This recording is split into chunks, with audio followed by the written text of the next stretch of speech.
Tonight, I'm going to introduce you to someone who was different in the most fundamental way. A woman who felt she was a man. In fact, she lived as one convincingly.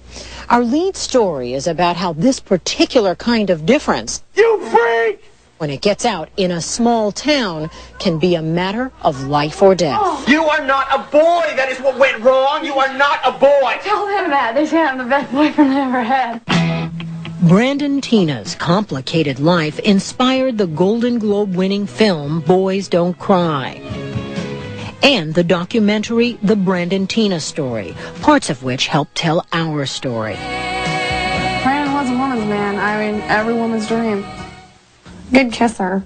Knew exactly how a woman wanted to be treated. Brandon was the perfect boyfriend. He knew how to please you. He knew how to do everything right. But there was something these young girls didn't know. I thought Brandon was attractive when I thought it was Brandon until I found out Brandon's Teena. The charming and handsome Brandon was really Teena Brandon, and Teena was a girl. Her story begins innocently enough. Born Teena Renee Brandon in December 1972 in Lincoln, Nebraska. Her mother, Joanne, a widow, raised Teena and her older sister Tammy on her own. She was the best baby anybody could ever ask for. And as she was growing up, she was ornery and full of life, and she was a prankster, and she was a tomboy.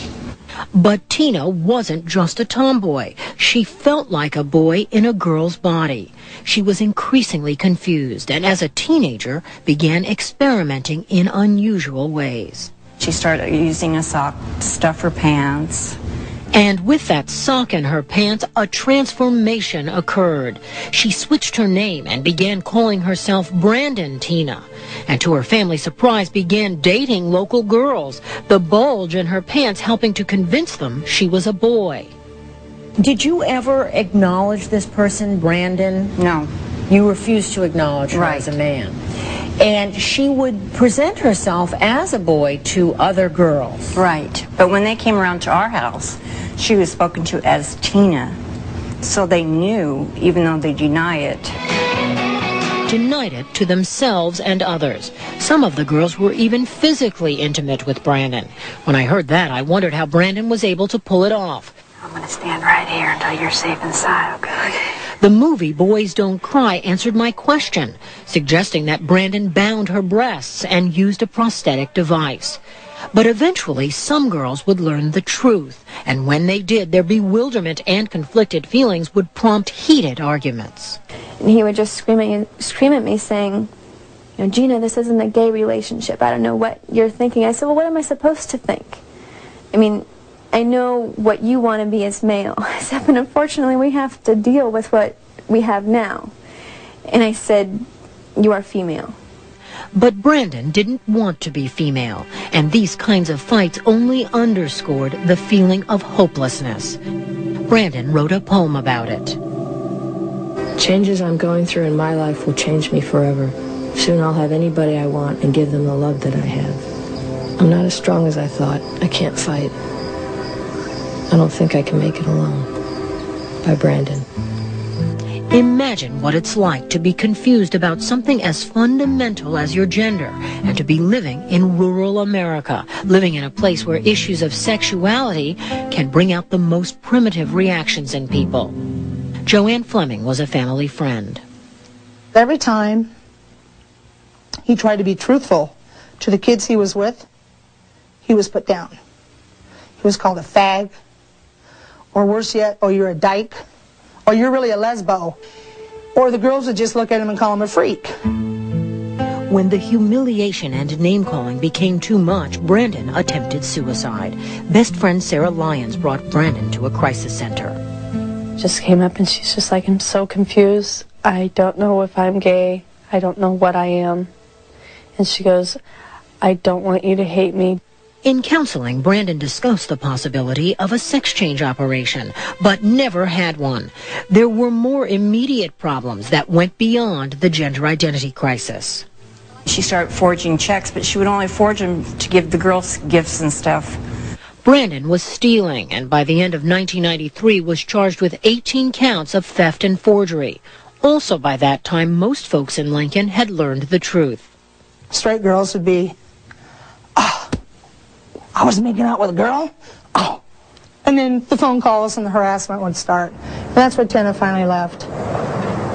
Left to a place where Teena didn't exist, to the more remote town of Falls City, hoping to be just Brandon.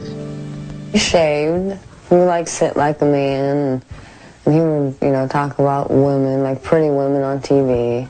Brandon spotted Lana Tisdale at a local bar, and they soon started dating. It was really nice being treated like a lady instead of just like nothing, like dirt.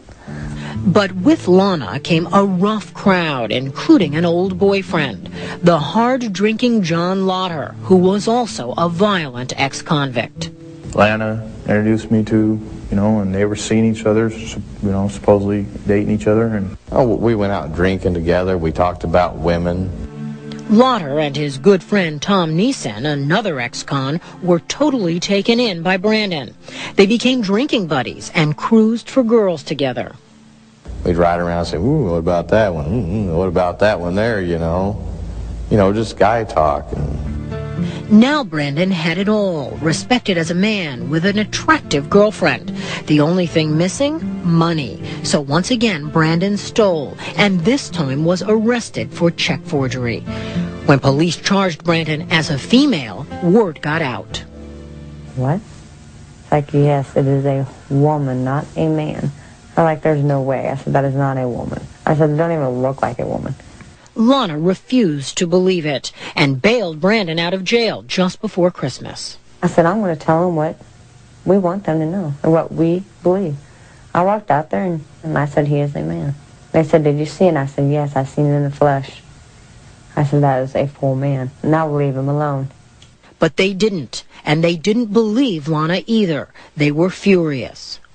Are you a girl or are you not? There's a real easy way to solve this problem. The movie captures some of the rage that Lauder and Neeson must have felt. Two unsophisticated men from a small town, duped about the gender of someone they thought was a buddy. All right. On Christmas Eve, Neeson and Lauder violently ripped off Brandon's pants to prove to Lana and everyone else that Brandon was really a girl.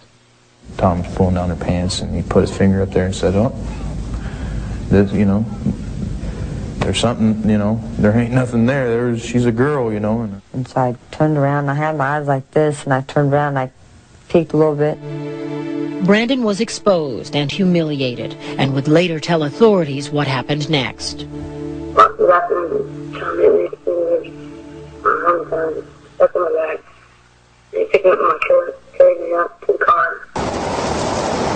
In the early morning hours of Christmas Day, Neeson and Lauder drove Brandon here to this Hormel plant. It's a place where hogs are loaded, and it reeks of urine and manure. At night, it's dark and deserted. Here, Lauder and Neeson decided to teach Brandon, now exposed as Teena Brandon, a lesson for posing as a man. Back here, in the bitter cold, they beat her until she was bloody. Then they each took turns raping her. And then they beat her again.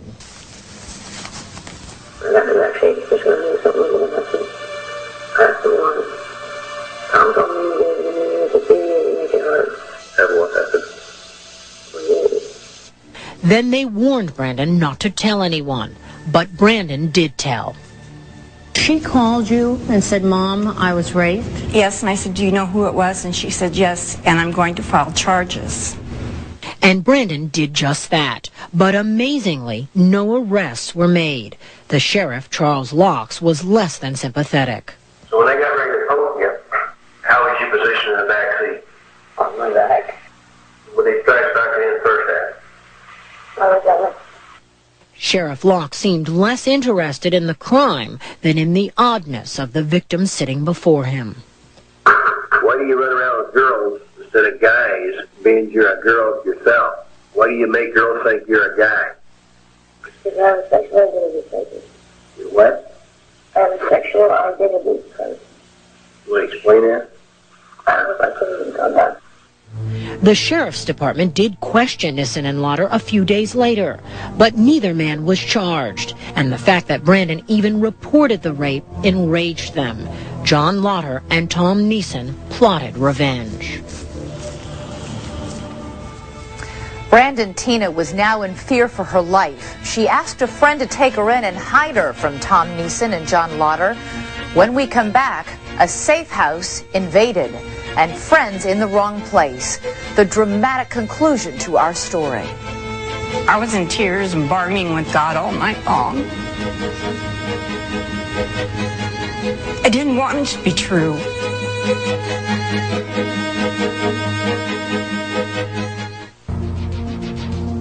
The Brandon Teena story continues. Once again, Jamie Floyd.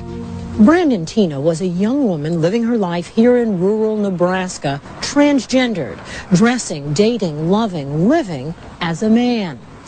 But when two male friends discovered Brandon was biologically a she and not a he, they brutally beat and raped Brandon on Christmas Day 1993. They weren't arrested, and Brandon's life was in danger. Brandon took refuge here at friend Lisa Lambert's farmhouse in Humboldt. Lisa and her 8-month-old baby boy also opened their home to Philip Devine, who was visiting from Iowa. In this conservative community, they were three misfits: Lisa, a single mom; Philip, a black man in a nearly all-white town; and Brandon, even more of an outcast. Brandon was hiding from John Lauder and Tom Nissen, who were looking for revenge after Brandon reported them for rape.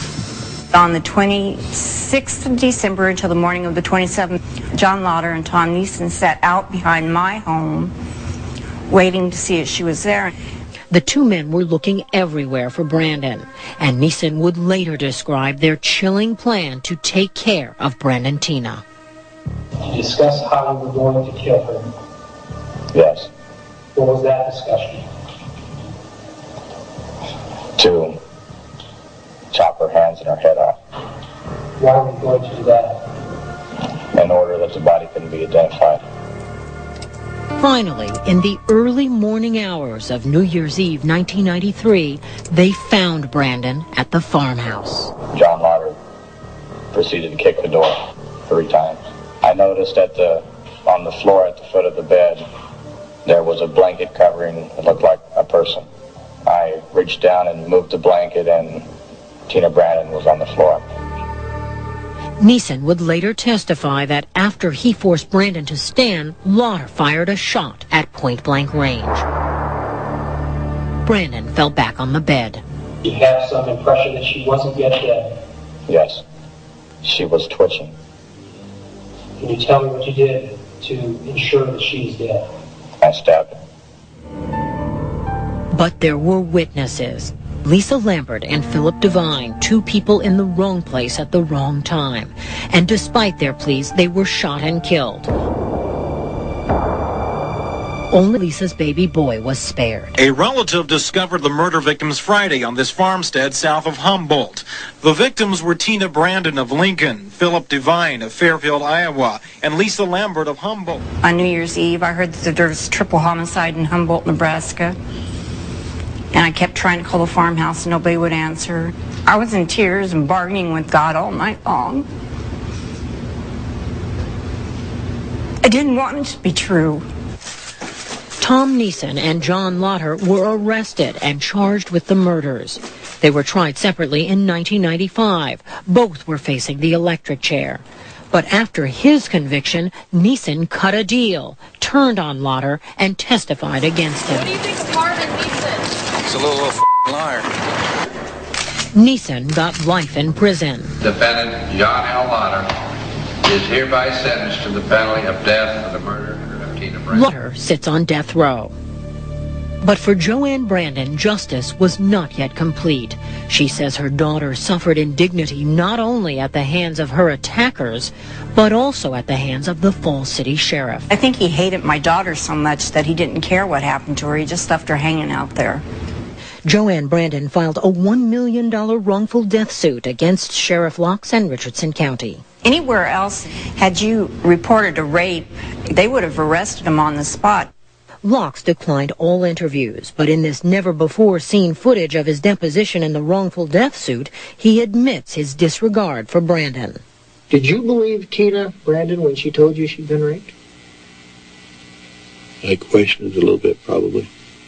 And why did you question it? Because she was posing as a man.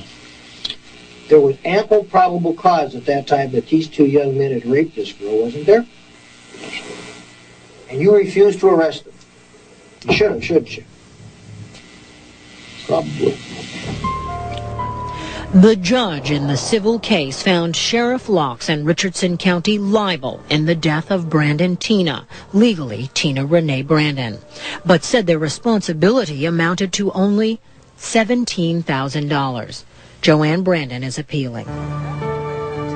In death, Brandon Teena found support and acceptance never known in life.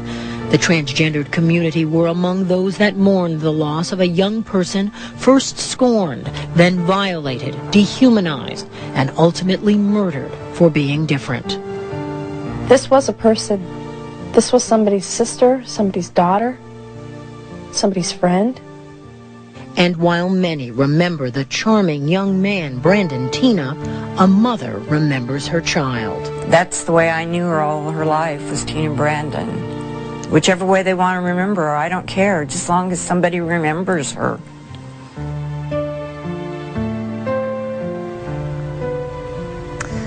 The full hour-and-a-half documentary, The Brandon Teena Story, is just out on home video and DVD.